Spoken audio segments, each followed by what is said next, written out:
வரகி பக்தர்கள் அனைவருக்கும் வணக்கம். இது நம்ம ஆதி வரகி யூடியூப் சேனல். வரகி அணையோட அருள் பரிபூர்ணமா எல்லாருக்குமே கிடைக்கணும்னு மனசார பிரார்த்தனை செஞ்சுக்கிட்டு நாம இந்த பதிவை ஆரம்பிக்கலாம். நாளைக்கு ஜனவரி மாசம் 4ஆம் தேதி சனிக்கிழமை. அது மட்டும் இல்லாம இந்த 2025வது வருஷத்துல வரக்கூடிய முதல் பஞ்சமி திதி நாளைக்கு நமக்கு இருக்கு. இப்படிப்பட்ட சிறப்பு வாய்ந்த நாள்ல இத மட்டும் உங்க நெத்தியில நீங்க வச்சுக்கிட்டாலே போதும், நீங்க தொட்டதெல்லாம் தொலங்குன்னே சொல்லலாம்.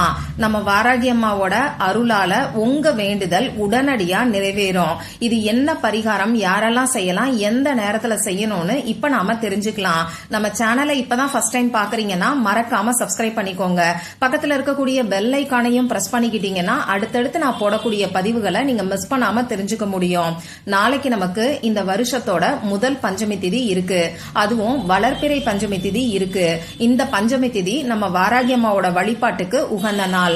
சனிக்கிழமையோட சேர்ந்து வரக்கூடிய இந்த பஞ்சமி திதி கூடுதல் சிறப்புன்னே சொல்லலாம். நாளைய நாள்ல இன்னும் ஒரு அற்புதமான ஸ்பெஷலான சேர்க்கை இருக்குன்னே சொல்லலாம். நாளைய நாள் நமக்கு முத்திதி நாளா இருக்கு. முத்திதி நாள் அப்படின்னா என்னன்னு பாத்தீங்கன்னா, ஒரு குறிப்பிட்ட 24 மணி நேரத்துக்குள்ள 3 திதிகள் ஒன்னா சேர்ந்து வரக்கூடிய அமைப்பை தான் நாம முத்திதி நாள்னு சொல்றோம். இப்படிப்பட்ட முத்திதி நாள்ல பிரபஞ்ச சக்தி அதிக அளவுல இருக்கும். இந்த பிரபஞ்ச சக்தியை பயன்படுத்தி நாம செய்யக்கூடிய வழிபாடுகளுக்கும் பரிகாரங்களுக்கும் நிச்சயமா நமக்கு கை மேல பலன் கிடைக்கும். இன்னைக்கு நைட்டு 1:09 வரைக்கும் நமக்கு சதுர்த்தி திதி இருக்கு. நாளைக்கு நைட்டு 11:16 வரைக்கும் பஞ்சமி திதி இருக்கு. நாளைக்கு நைட்டு 11:17 நமக்கு சஷ்டி திதி ஆரம்பமாகுது. அந்த வகையில இன்னைக்கு நைட்டு 12 மணியில இருந்து நாளைக்கு நைட்டு 12 மணிக்குள்ள சதுர்த்தி திதி, பஞ்சமி திதி, சஷ்டி திதி, இப்படி 3 திதிகள் இருக்கறனால இந்த நாள் நமக்கு முத்திதி நாளா, சக்தி வாய்ந்த நாளா இருக்கு. சரி, நாளைக்கு பஞ்சமி திதி அன்னைக்கு நம்ம வாராகி அம்மாவுக்கு செய்ய வேண்டிய வழிபாடுகளை எந்த நேரத்துல செய்யணும்னு பாத்தீங்கன்னா, நாளைக்கு காலையில பிரம்ம முகூர்த்த நேரம், அதாவது 4:30 மணியில இருந்து 6 மணிக்குள்ள இருக்கக்கூடிய இடைப்பட்ட நேரத்துல நீங்க செய்யலாம். ஒரு சிலர் இரவு நேர வழிபாடு செய்வீங்க. இப்படி இருக்கிறவங்க நாளைக்கு சாயங்காலம் 6 மணிக்கு மேல நைட்டு 9 மணிக்குள்ள இருக்கக்கூடிய இடைப்பட்ட நேரத்திலையும் நம்ம வாராகி அம்மாவுக்கான வழிபாடுகளை நீங்க செய்யலாம். இப்ப நமக்கு மார்கழி மாசமா இருக்கறனால பிரம்ம முகூர்த்த நேரத்துல செய்யக்கூடிய வழிபாடுக்கு நிச்சயமா உங்களுக்கு கை மேல பலன் கிடைக்கும். இன்னும் சொல்ல போனா பல மடங்கு பலன் கிடைக்கும்னே சொல்லலாம். அதனால முடிஞ்சவங்க பிரம்ம முகூர்த்த நேரத்துல வழிபாடு செய்யறதுக்கு பாருங்க. வாராகி அம்மாவோட திருவுருவ படம், திருவுருவ சிலை இல்லாதவங்களும் பஞ்சமி திதி அன்னைக்கு வாராகி அம்மாவுக்கான வழிபாடுகளை செய்யலாமான்னு கேட்டீங்கன்னா தாராளமா செய்யலாம். புதுசா ஒரு அகல் விளக்க வாங்கிக்கோங்க. அதை சுத்தம் பண்ணிட்டு அதுக்கு மஞ்சள் குங்குமம் போட்டு வச்சு எண்ணெய் ஊற்றி திரி போட்டு தீபத்தை ஏத்தி வச்சு இந்த தீபத்துல நம்ம வாராகியமா எழுந்தருளுவாங்கங்கிற நம்பிக்கையோட பஞ்சமி திதிக்கான வழிபாடுகளை நீங்க செய்யுங்க. இப்போ போன மாசமே பஞ்சமி திதிக்கு இந்த மாதிரி வழிபாடு செஞ்சிருந்தீங்கன்னா அதே பழைய அகல் விளக்க இந்த பஞ்சமி திதிக்கும் பயன்படுத்திக்கோங்க. ஒவ்வொரு மாசமும் புதுசா அகல் விளக்கு வாங்கணுங்கிற அவசியம் கிடையாது. இந்த வழிபாடு செஞ்சு முடிச்சதுக்கு அப்புறமா இந்த அகல் விளக்கை எடுத்து சுத்தம் பண்ணிட்டு தனியா ஒரு இடத்துல வச்சுக்கோங்க.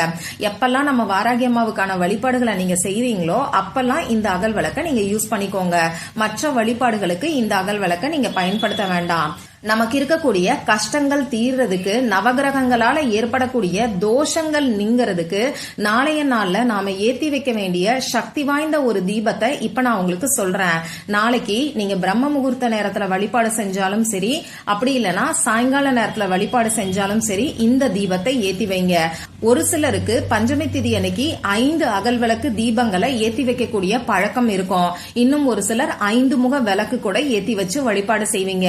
இப்படி நாளைக்கு நீங்க எந்த விளக்க ஏத்தி வச்சு வழிபாடு செஞ்சாலும் சரி, இப்ப நான் சொல்ல போற இந்த பரிகார தீபத்தை தவறாம ஏத்தி வைங்க. நிச்சயமா இந்த தீபம் உங்களுக்கு இருக்கக்கூடிய நவகிரக தோஷங்களையும் அதனால ஏற்படக்கூடிய கஷ்டங்களையும் கண்டிப்பா குறைக்கும். கை மேல நமக்கு பலனை கொடுக்கக்கூடிய ஒரு தீப வழிபாடு. இந்த தீப வழிபாட்டுக்கு தேவையான பொருட்கள் என்னன்னு பாத்தீங்கன்னா, பூஜைக்காக பயன்படுத்தக்கூடிய ஏதாவது ஒரு தட்டு தேவைப்படும். அடுத்ததா நவதானியங்கள் நமக்கு தேவைப்படும். இந்த நவதானியங்கள் உங்களுக்கு நாட்டு நாட்டு மருந்து கடைகள்லயும் பூஜை சாமான்கள் விற்கக்கூடிய கடைகள்லயும் கிடைக்கும். இப்பெல்லாம் சூப்பர் மார்க்கெட்லயே கிடைக்குது. ஒரு கைப்பிடி அளவுக்கு நவதானியம் இருந்தாலே போதுமானது. அடுத்ததா ஒரு அகல் விளக்கு தேவைப்படும். இதுல ஊத்துறதுக்கு எண்ணெயும் திரியும் நமக்கு தேவைப்படும். இவ்வளவுதான் தேவையான பொருட்கள். நீங்க நாளைக்கு வாராகி அம்மாவுக்கான வழிபாடுகளை எந்த நேரத்துல செய்யறீங்களோ அந்த டைம்ல இப்ப நான் சொல்ல போற இந்த தீபத்தை ஏத்தி வச்சு வழிபாடு செய்யுங்க. இப்போ நீங்க எடுத்து வச்சிருக்கக்கூடிய தட்டை சுத்தம் பண்ணிட்டு மஞ்சள் குங்குமம் பொட்டு வச்சுட்டு இந்த தட்டுக்கு மேல ஒரு கைப்பிடி அளவுக்கு நவதானியத்தை பரப்பி வச்சுக்கோங்க. இந்த நவதானியத்துக்கு மேல அகல் விளக்க வச்சு இதுக்கும் மஞ்சள் குங்குமம் பொட்டு வச்சு நல்லெண்ணெய் ஊற்றி பஞ்சுத்திரி போட்டு தீபத்தை ஏத்தி வைங்க. இந்த தீபம் பாத்தீங்கன்னா நமக்கு இருக்கக்கூடிய நவகிரக தோஷங்களை தீர்த்து வைக்கும். நாளைக்கு சனிக்கிழமையோட சேர்ந்து வரக்கூடிய இந்த பஞ்சமி திதியில இந்த நவதானிய தீபத்தை ஏத்தி வைக்கும் போது நிச்சயமா உங்களுக்கு இருக்கக்கூடிய கஷ்டங்கள் எல்லாமே படிப்படியா குறைய ஆரம்பிக்கும். சரி, இப்படி தீபத்தை ஏத்தி வச்சுட்டு எப்பயும் போல நம்ம வாராகி அம்மாவுக்கான வழிபாடுகளை நீங்க செய்யுங்க. அடுத்ததா நாளைக்கு சனிக்கிழமையோட சேர்ந்து இந்த பஞ்சமி திதி வர்றதுனால கருந்துளசி இலைகள் உங்களுக்கு கிடைக்கும்னா அதை வச்சு நம்ம வாராகி அம்மாவோட திருவுருவ படத்துக்கு நீங்க அலங்காரம் பண்ணுங்க. திருவுருவ படம் திருவுருவ சிலை இல்லாதவங்க நீங்க அகல் விளக்கு ஏத்தி வச்சிருக்கீங்க இல்லையா, அதை சுத்திலும் இந்த கருந்துளசி இலைகளை வச்சு அலங்காரம் பண்ணிக்கோங்க. கிடைக்கிறவங்க கருந்துளசி இலைகளை வச்சு அலங்காரம் பண்ணிக்கோங்க. மத்தபடி கட்டாயமா பண்ணணும் அப்படிங்கிற அவசியம் எல்லாம் கிடையாது. அடுத்ததா பாத்தீங்கன்னா சனிக்கிழமையோட சேர்ந்து வந்திருக்கக்கூடிய இந்த பஞ்சமி திதி நாள்ல நவதானியங்களால செஞ்ச அடைய நெய்வேத்தியமா வைக்கிறது நல்லது. அப்படி இல்லைன்னா நல்ல மிளகு சேர்த்த வெண்பொங்கல், அதே மாதிரி மிளகு சேர்த்த உளுந்து வடை, இந்த மாதிரியான பொருட்களை நெய்வேத்தியமா வைக்கிறது நல்லது. அடுத்ததா பாத்தீங்கன்னா நான் எப்பயுமே சொல்ற மாதிரி பணம் சம்பந்தப்பட்ட பிரச்சனைகள் இருக்கிறவங்க ஒரு மாதுளம் பழத்தை வாங்கிட்டு வந்து அதுல இருக்கக்கூடிய முத்துக்களை தனியா ஒரு கிண்ணத்துல எடுத்துக்கோங்க. இதுல ஒரு ஸ்பூன் தேன் கலந்து இத நெய்வேத்தியமா வைங்க. அடுத்ததா நம்ம வாராகி அம்மாவுக்கு பானகம் ரொம்ப ரொம்ப பிடிக்கும். அதனால உங்களால முடிஞ்சதுன்னா பானகத்தையும் ஒரு நெய்வேத்தியமா வச்சு வழிபாடு செய்யுங்க. சரி, இப்படி வாராகி அம்மாவுக்கான வழிபாடுகளை நீங்க செஞ்சு முடிச்சதுக்கு அப்புறமா இப்ப நான் சொல்ல போற இந்த சூட்சம பரிகாரத்தையும் தவறாம செஞ்சு பாருங்க.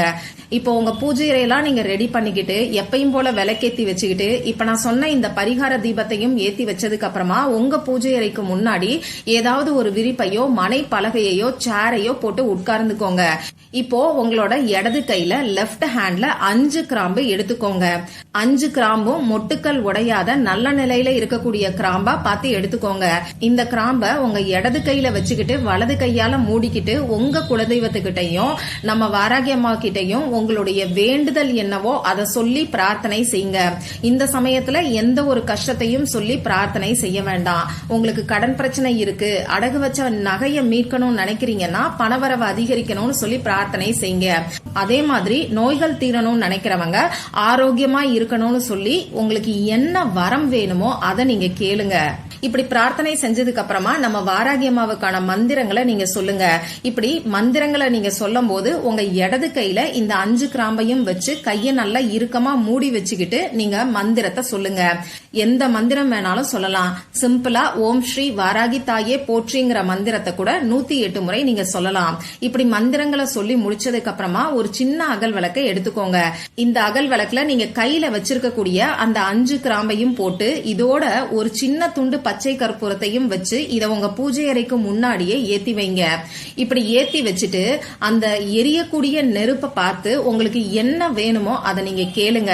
இந்த டைம்லயும் உங்க கஷ்டத்தை சொல்லி நீங்க பிரார்த்தனை செய்ய வேண்டாம். அந்த நெருப்பு எரிஞ்சு முடிக்கிற வரைக்குமே அந்த இடத்துல உட்கார்ந்துகிட்டு உங்க வேண்டுதல் என்னவோ அதை மட்டும் உங்க மனசுக்குள்ள நீங்க நினைச்சுக்கிட்டு இருங்க.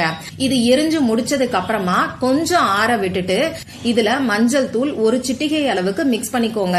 அதாவது கிராம்பும் பச்சை கற்பூரமும் நமக்கு எரிஞ்சு முடிச்சதுக்கு அப்புறமா அதுல சாம்பல் இருக்கும் இல்லையா, அது கூட ஒரு சிட்டிகை அளவுக்கு மஞ்சள் தூளை மிக்ஸ் பண்ணிட்டு இத உங்க நெத்தியில நீங்க பொட்டு மாதிரி வச்சுக்கோங்க. அதாவது நாம குங்குமம் வைக்கிறோம் இல்லையா, அந்த மாதிரி நீங்க வச்சுக்கலாம். இப்படி இத நெத்தியில பொட்டா வைக்கும் போது நம்ம வாராகி அம்மாவை நினைச்சு உங்களுடைய வேண்டுதல் நிறைவேறணும்னு ஒரு நிமிஷம் பிரார்த்தனை செஞ்சுக்கிட்டு இத உங்க நெத்தியில வச்சுக்கோங்க. மிச்சம் இருந்ததுன்னா தனியா ஒரு டப்பால எடுத்து வச்சுக்கலாம். தினமுமே நீங்க நெற்றியில வச்சுக்கிறதுக்கு பயன்படுத்தி பயன்படுத்திக்கலாம். அதே மாதிரி இத நீங்க மட்டும் இல்லாம உங்க குடும்பத்துல இருக்கிறவங்களும் நெத்தியில பொட்டு மாதிரி வச்சுக்கிறதுக்கு பயன்படுத்திக்கலாம். இவ்வளவுதான் இந்த வழிபாடு. இந்த வீடியோல நான் உங்களுக்கு சக்தி வாய்ந்த ஒரு தீப வழிபாட பத்தியும் சூட்சமமான ஒரு பரிகாரத்தையும் சொல்லியிருக்கேன். இது ரெண்டையுமே சுத்தமா இருக்கிறவங்க மட்டும் தான் செய்யணும். பெண்களுக்கு பீரியட்ஸ் டைமா இருந்தா செய்ய வேண்டாம். அதே மாதிரி பிறப்பு தீட்டு இறப்பு தீட்டு இருக்கிறவங்களும் செய்ய வேண்டாம். நாளைய நாள்ல அசைவம் சாப்பிட்டு இருந்தாலும் இந்த பரிகாரத்தை செய்ய வேண்டாம். பொதுவா நம்ம வாராகி அம்மாவை பொறுத்தளவுக்கு உடல் சுத்தம் மன சுத்தம் ரெண்டுமே ரொம்ப ரொம்ப முக்கியம். அதனால சுத்தமா இருக்கிறவங்க மட்டும் இந்த 2 வழிபாடையும் நாளைய நாள்ல ட்ரை பண்ணி பாருங்க. நிச்சயமா நம்ம வாராகி அம்மாவோட அருளால உங்களுடைய வேண்டுதல் கூடிய சீக்கிரத்திலேயே நிறைவேறும். இந்த பதிவுல உங்களுக்கு ஏதாவது சந்தேகம் இருந்ததுன்னா எனக்கு கமெண்ட் பாக்ஸ்ல கேளுங்க. அதை நான் உங்களுக்கு உடனே தெளிவுபடுத்துறேன். இந்த பதிவு உங்களுக்கு பிடிச்சிருந்தா லைக் பண்ணிட்டு உங்க ஃப்ரெண்ட்ஸ் அண்ட் ஃபேமிலி கூட ஷேர் பண்ணுங்க.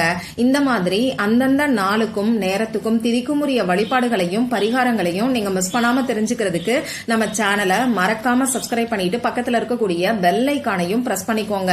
மற்றும் ஒரு பயனுள்ள பதிவுல நாம சந்திக்கலாம். நன்றி.